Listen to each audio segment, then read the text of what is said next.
Si vous voulez un héros, trouvez un homme assez courageux pour se faire tirer dessus.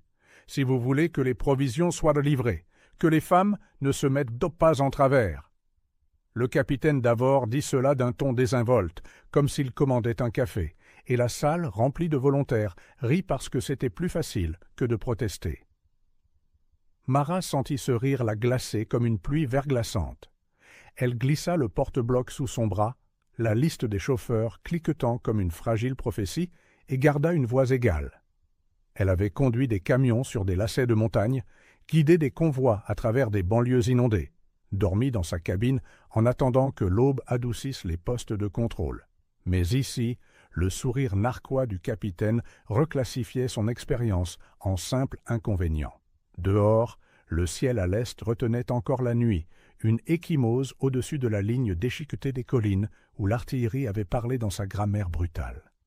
La ville, avec ses bâtiments inachevés et ses rues barricadées de pneus, était silencieuse comme une respiration retenue.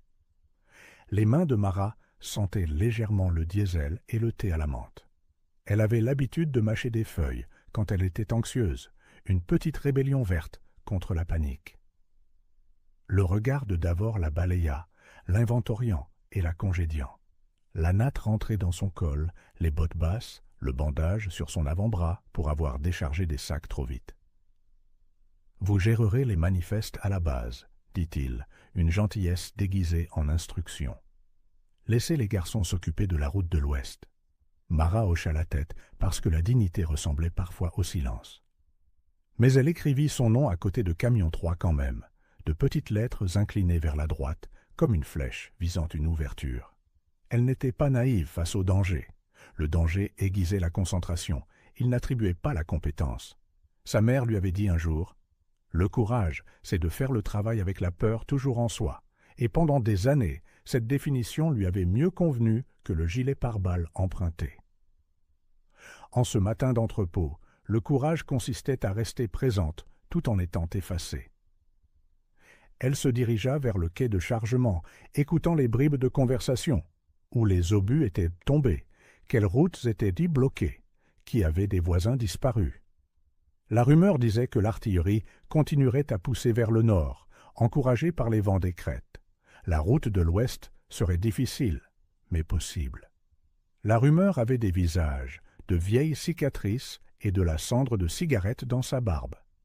Marat étudia la carte scotchée au mur. Des routes minces comme des capillaires, la rivière comme un tendon bleu, des quartiers nommés d'après des fruits et des oiseaux qui avaient fui depuis longtemps. Le camion 3 avait besoin d'un chauffeur prudent. Les freins bloquaient et le volant vibrait dans les virages. Elle avait appris à entendre les machines comme les musiciens entendent le silence, ce qui n'arrivait pas encore, ce qui pourrait arriver. Des volontaires transportaient des caisses, antibiotiques, couvertures, filtres à eau, lait en poudre. Le dessin d'un enfant était collé sur une boîte, un soleil de guingois souriant au-dessus de personnages en bâton se tenant la main. Le dessin fit naître en Marat un mélange de haine et d'espoir. Quand Tarek, le médecin, apparut avec des rouleaux de bandage, il demanda à voix basse « Ça va ?»« Je suis commis d'inventaire maintenant », dit-elle avec un sourire sans dents. « Pour l'instant ?» dit-il, car Tarek croyait en la plasticité de l'instant. Le briefing énumérait les risques et les fermetures. Davor fit défiler des images de rues éventrées et de bus calcinés, son baryton transformant la ruine en bulletin météo. « Pas d'improvisation, » dit-il en laissant son regard s'accrocher à Marat. Les affectations furent lues, son nom n'apparut pas. Celui de Tarek, si, 2 fois. Elle ravala l'insulte, un goût de menthe et de poussière dans la bouche. Dehors, les moteurs se réveillèrent en se plaignant. Marat toucha le garde-boue du camion 3, sentant son métal patient. Elle sortit une photo. Lina a 16 ans, le visage brûlé par le soleil, défiant l'objectif. Lina lui avait appris à rétrograder sur du mauvais gravier et à ne jamais laisser une phrase comme celle de Davor clore une journée. « Restez en arrière », répéta-t-il. « Nous ne pouvons pas nous permettre d'erreur. »« Bien sûr, » dit-elle. Dans la salle radio, les voix s'entrelaçaient, postes de contrôle, parasites, noms offerts et perdus. Elle rédigea une liste de pièces de rechange pour midi. Le convoi partit et ses feux arrière rapetissèrent. Être sous-estimé ne vous rendait pas noble, cela vous mettait en retard. Elle se tourna vers le travail d'entrepôt que personne n'applaudissait et se fit cette promesse. Elle serait prête quand le plan échouerait. Les heures qui suivirent le départ du convoi s'étirèrent comme de la vieille guimauve, collantes et lentes, jusqu'à ce que midi les rompe. Une rumeur arriva la première, haletante. Les bombardements avaient franchi la crête. Puis la radio cracha un message haché. La route de l'Ouest était sous le feu, des routes supposées sûres étaient devenues carnivores. La cour de la base fut inondée de sons, du métal qui tombe, des jurons, une prière dite comme un ordre. Marat se tint très immobile, comme si l'immobilité pouvait accorder l'air. La voix de Tarek crépitait, par intermittence, les syllabes amputées par les parasites. Elle en entendit assez pour cartographier l'urgence. Le camion-citerne avait reculé dans une ruelle et heurté une carcasse de bus. L'essieu du camion 2 était tordu. Une clinique de quartier accueillait les blessés sans plus aucune gaz. « Nous ne pouvons pas atteindre le secteur Echo 7, dit quelqu'un à la radio. Besoin d'une diversion ou d'une accalmie. Davor prit le combiné, la posture héroïque, et leur dit de tenir leur position, d'attendre une cessation de la pluie de métal qui refusait de signer des accords. Il ressemblait à une affiche. Il sonnait comme un ordre. Marat regarda la carte différemment. Si l'artillerie s'était effectivement déplacée, la route de la rivière à l'est, le cul-de-sac de la veille, pourrait maintenant être une possibilité dans l'ombre. Elle se dirigea vers le camion 3, feignant d'inventorier une bâche. Les clés étaient dans une boîte au bureau, car le quartier-maître faisait plus confiance aux routines qu'aux gens. Au moment où elle les saisit, Davor apparut dans l'embrasure de la porte. « Qu'est-ce que vous croyez faire » demanda-t-il, d'une voix qui portait. Un demi-cercle de volontaires se forma avec la rapidité d'une rumeur. « Nous devons aller à l'est et remonter vers le nord, le long de la rivière, » dit Marat. « Je peux y arriver en moins d'une heure si la traversée en barge est encore utilisable. » Davor eut un petit rire tranchant. « C'est exactement le genre d'improvisation contre laquelle j'ai mis en garde. Vous allez vous faire tuer et nous devrons vous secourir. Rendez-nous service et n'ajoutez pas au chaos. » Les mots tombèrent lourdement parce qu'ils étaient publics. L'humiliation était nette, presque élégante. Marat sentit la chaleur lui monter au cou. Elle pensa à la clinique sans gaz, à la voix de Tarek bégayant à travers les interférences, à Lina lui apprenant à lire les routes secondaires comme un second alphabet. « Donnez-moi un camion et 2 volontaires, dit-elle, plus fort maintenant. « Laissez-moi essayer. »« Absolument pas, dit Davor. Nous avons des procédures. »« Votre procédure, ce sont des gens qui saignent sans pansement, dit-elle, et il y eut un murmure, le subtil déplacement tectonique d'une salle quand la vérité frappe au mur. Davor s'approche. « Voulez-vous être responsable de leur mort ?» Parce que c'est ce qui arrive quand des amateurs courent après des histoires de héros. Le mot « amateur » flottait comme une mauvaise odeur. Marat sentit l'étreinte familière de la honte. Elle sentit aussi le moteur de sa colère démarrer, doux et inévitable. « Je ne cours pas après une histoire, » dit-elle. « Je suis une route que vous refusez de regarder. » Quelqu'un près de la porte leva un téléphone. Oui, il filmait. Bien sûr qu'il filmait. Davor prit les clés et les brandit comme une relique. « Rester en arrière n'est pas de la lâcheté, » annonça-t-il pour l'objectif. « C'est de la discipline. C'est ainsi que nous tenons les promesses faites aux familles qui attendent notre retour. » Il se tourna et laissa tomber les clés dans sa poche. « La réunion est levée, » dit-il, pour une réunion qui n'avait jamais été convoquée. Marat sortit dans la cour parce que le bâtiment semblait trop petit. Le ciel était couleur d'étain. Elle s'appuya sur le camion 3 et respira jusqu'à ce que l'envie de crier diminue. Elle n'était pas une martyre, elle était une chauffeuse. Elle ouvrit la boîte à gants. Une clé de rechange s'y trouvait, enfilée sur un fil de laine rouge. Une superstition de Lina. La voix de Tarek grésilla. « Echo 7, plus de gaz? Veuillez aviser. » Les conseils étaient un luxe. L'action était une dette. Marat tourna la clé et le moteur s'éveilla, en frissonnant. Davor sortit à grandes enjambées, la main levée. « Ne bougez pas ce véhicule. »« Je le ramènerai, dit-elle. Vous le ramènerez en morceaux. » Les téléphones apparurent comme un bouquet. « Vous avez dit que nous tenons nos promesses aux familles, lui dit-elle. Je vais en tenir une. » Le garde de la barrière hésita, puis leva le bras. Nadim sauta sur le marchepied avec des bandages. « Je peux lire les virages de la rivière, haleta-t-il. Mara hocha la tête et la base rapetissa derrière eux. La route de la rivière commença comme une rumeur d'asphalte et se transforma rapidement en béton rapiécé, ses bords rongés par des saisons qui avaient oublié d'être douces. Nadim montrait le chemin, lisant les virages, comme les pêcheurs lisent pour la lumière, et Mara maintenait un bas régime, effleurant le frein pour que les étriers nerveux ne mordent pas. La ville s'effaça pour laisser place à des entrepôts et des panneaux publicitaires silencieux, puis à des roseaux qui sifflaient contre les portières. L'artillerie cognait quelque part à leur gauche, plus loin que le matin, comme si un géant s'était retourné dans son sommeil. Mara sentit les fils jumeaux de la peur et de la concentration s'entrelacer.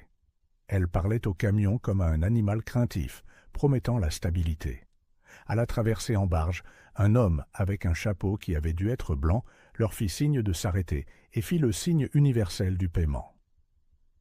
Mara lui montra une lettre sur papier à en-tête de la base. Il haussa les épaules. Elle lui montra les bandages de Nadim. Il haussa de nouveau les épaules, puis empocha la lettre et leur fit signe de passer, scandaleusement humain. La barge gémit, la rivière défila, et pendant un instant, au milieu, le monde se réduisit à de l'eau, du bois et une odeur de corde. Sur la rive nord, la route grimpait dans un quartier où les fenêtres retenaient leur souffle. « La clinique est à 5 minutes, dit Nadim. » Comme si elle était invoquée, une femme courut dans la rue, ses 2 nattes fouettant l'air. « Vous êtes de l'aide ? Nous avons un bébé. »« Nous avons des provisions !» cria Nadim, et ils la suivirent jusqu'à une pièce blanchie à la chaux, où la chaleur pressait comme une main. Tarek était là, les manches retroussées, le front strié. Il cligna des yeux en voyant Mara, une incrédulité qui se fondit rapidement en quelque chose comme du soulagement. « J'ai apporté des commérages, dit-elle, voulant dire de la gaze, et il rit une fois, puis aida à décharger. Le bébé survécut. Mara regarda une poitrine se soulever contre une bande de tissu qu'elle avait transportée, et un nœud se défit sous ses côtes. Dehors, un garçon de 8 ans demanda si le camion était un dragon. « C'est un dragon fatigué, dit-elle, mais il crache encore du feu quand on en a besoin. » Entre les appels et les compresses, Tarek esquissa la situation. Le convoi était dispersé, mais intact. Le camion-citerne avait trouvé un abri. Le camion 2 boitait. Echo 7 avait besoin qu'on vienne chercher les blessés. La radio à sa ceinture haletait. Mara regarda la carte peinte sur un mur de la clinique, du genre fait pour les vaccinations et les chiens perdus. « On peut faire une boucle, dit-elle. La clinique, la ruelle où est le citerne, puis Ecosept, et retour le long du canal. » Nadim hocha la tête avant que Tarek ait pu répondre. « Vous avez pris le chemin difficile, dit-il à Mara, un mélange d'admiration et d'accusation. « C'était le chemin ouvert, répondit-elle.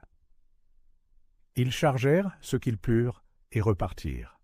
La route du canal était un fil trop tendu. Des portions se défaisaient en gravier et en trous soudains. Un obus atterrit 2 rues plus loin, faisant claquer l'air. Mara ne tressaillit pas tant qu'elle ne se contracta, un petit ajustement qui empêcha le volant de dévier. Elle pensa aux clés de Davor brûlant un cercle dans sa poche, à la caméra capturant sa sortie, au calcul que le garde avait fait. Dans la ruelle, la conductrice du citerne, une femme aux poignets tatoués, la salua de 2 doigts et demanda un câble de remorquage. Ils improvisèrent avec des sangles et de la patience. « Vous êtes Mara, dit la conductrice. Internet dit que vous êtes imprudente. »« Internet n'a pas vu mes rétroviseurs, dit Mara, et Nadim renifla, l'humour rare des jours mortels. En fin d'après-midi, l'artillerie se déplaça vers le sud, plus près.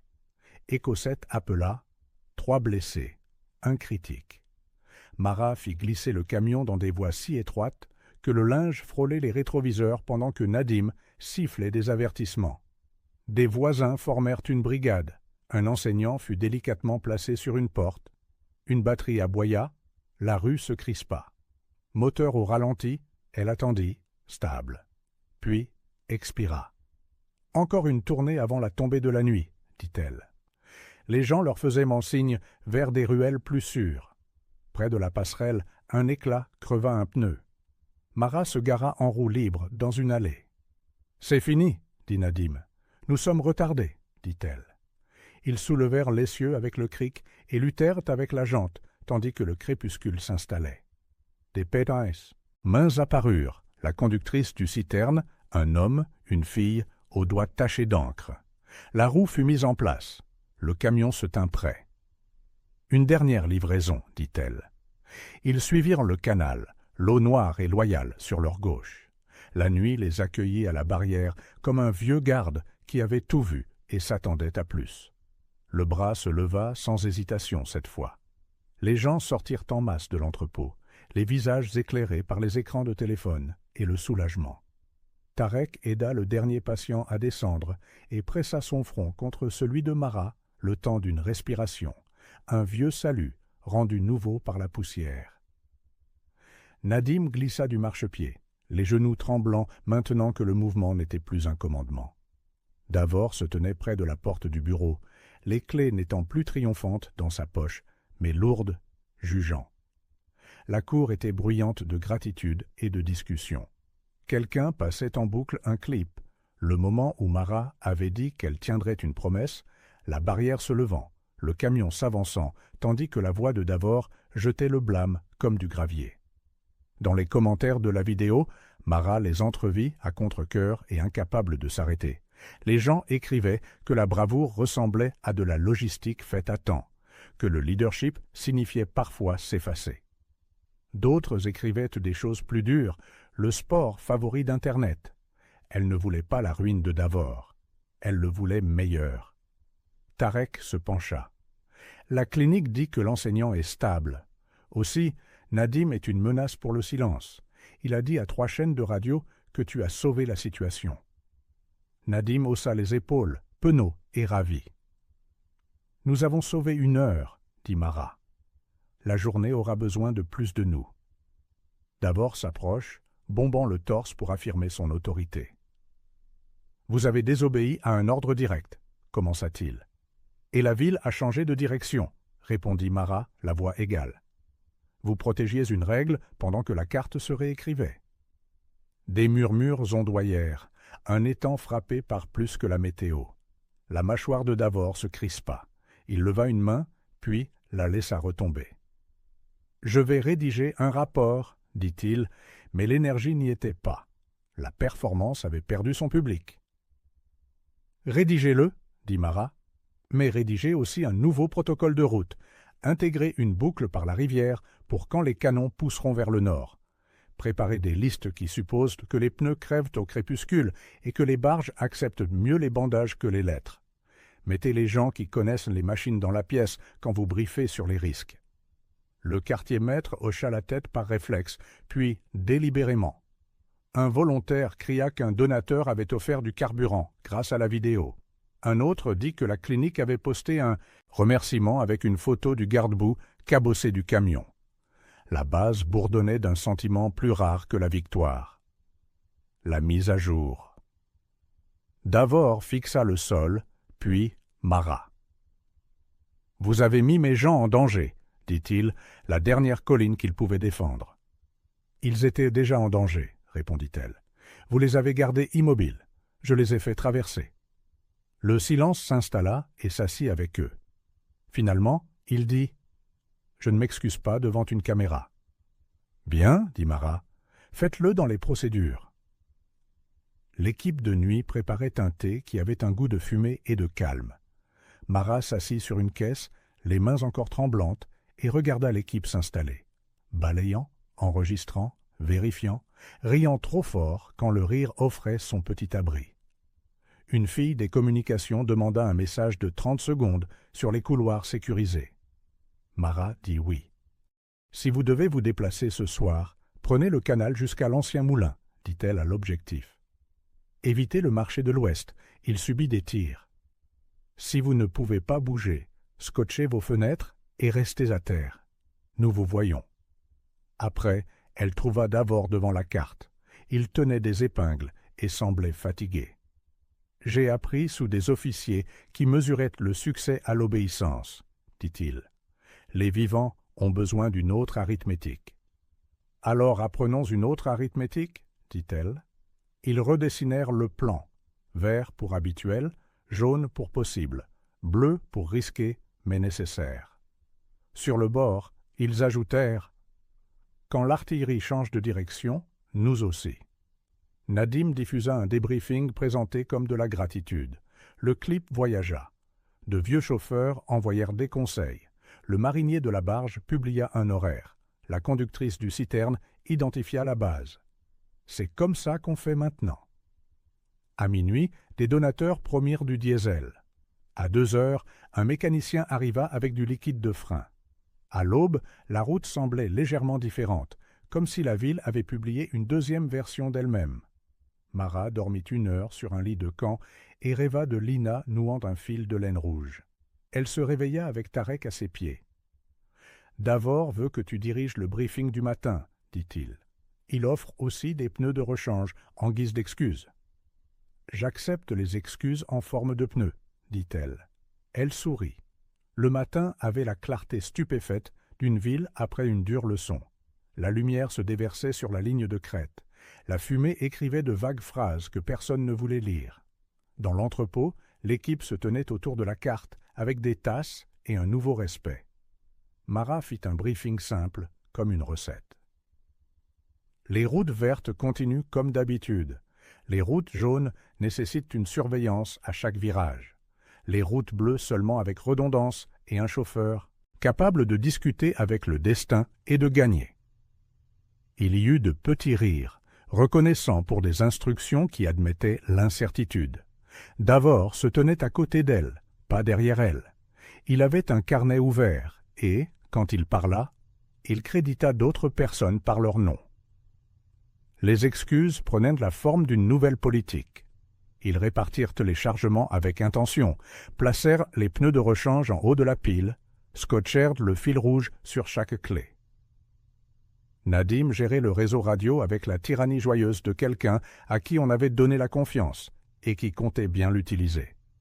Tarek prépara les demandes de la clinique, puis pressa un sachet en aluminium de feuilles de menthe dans la main de Mara comme une médaille. « Pour le courage avec la peur toujours à l'intérieur, » dit-il. Sur le quai de chargement, la conductrice tatouée du citerne lui donna un coup d'épaule et dit « Internet pense que tu es une icône. »« Internet passera à autre chose, » dit Mara. « Ce n'est pas grave. Les routes, elles, restent. » Ils partirent à 8 heures, le convoi incluant maintenant le cousin du marinier, sur une moto pour repérer les virages à l'avance. La ville semblait brute et pratique. Les gens qui balayèrent dans le verre s'arrêtaient pour faire un signe de la main. Au pont du canal, quelqu'un avait écrit à la craie, en lettres énormes. « Quand les canons virent, les roues suivent. » Mara sentit quelque chose se détendre dans sa poitrine. Pas la victoire, juste l'alignement. La rivière coulait à côté d'eux, amicale. À chaque arrêt, elle guettait les petites justesses, une caisse livrée sans drame, un merci qui ne vacillait pas en excuses, un enfant tenant un nouveau filtre à eau comme un jouet. C'était ça, le travail. C'était la récompense qui n'avait pas le goût de la vengeance, seulement de l'équilibre. Les nouvelles de la nuit continuaient de se propager. Un fonctionnaire sévère d'une base voisine vint évaluer leur protocole et resta pour prendre des notes. Une station de radio demanda à interviewer Davor et Mara ensemble. Davor accepta et, en direct, décrivit comment il s'était trompé, exactement à la vitesse des événements. Ce n'était pas un spectacle. C'était ce que font les adultes quand la carte change. Dans l'après-midi, ils atteignirent une école où une rangée de jeunes arbres avait été plantée derrière un mur criblé de trous. Un enseignant, avec un bandage sur les côtes, sortit en boitant, et Mara le reconnut du brancard-porte, maintenant debout et obstinément vivant. Il serra la main de Nadim, puis la sienne, longuement et silencieusement. « Les enfants vous ont dessiné quelque chose, dit-il. C'était une bannière faite de pages de cahiers collées ensemble. Dessus, un camion dragon ne crachait pas du feu, mais de l'air pur. En dessous, quelqu'un avait imprimé en lettres capitales « Rester en arrière ». Non. Mara rit d'un rire clair. Elle pensa au fil rouge de Lina et aux clés que les femmes liaient au moteur qu'on ne leur faisait pas confiance pour piloter. La colère avait été utile, mais pas souveraine. Ils resserrèrent les sangles, burent un thé rapide, repartirent. Le soir, la cour était empreinte d'une fatigue qui connaissait sa valeur. Davor afficha le nouveau protocole. Nadim balayait sous les acclamations. Mara s'assit et laissa ses mains trembler. L'humiliation était devenue des garde-fous et une phrase apprise par cœur. Quand l'artillerie change de direction, nous aussi. Elle envoya un message à sa mère à propos du bébé qui avait survécu et de la craie sur le pont. Sa mère lui envoya la photo de Lina à 16 ans et écrivit « Vous nous gardez attachés ». Ce qui comptait était plus discret. La liste avec les noms de 3 femmes, le quartier-maître ajoutant des clés de rechange, le garde de la barrière affichant « Demandez-vous ». Cette règle est-elle encore utile? Davor rendit les clés à Mara. « Si je vous dis de rester en arrière à nouveau, dit-il, citez-moi. »« Je citerai la route, » répondit-elle. Dans le silence qui suivit la journée, les camions cliquetaient en refroidissant. Au-delà de la clôture, les canons se turent. Demain serait bruyant et injuste. Mais ce soir, le travail était fait. Elle imagina de nombreuses petites mains tournant des volants. Certaines filmées, la plupart non, jusqu'à ce que la direction change à nouveau, et que celle à qui l'on avait dit de rester en arrière soit déjà à l'avant, au volant.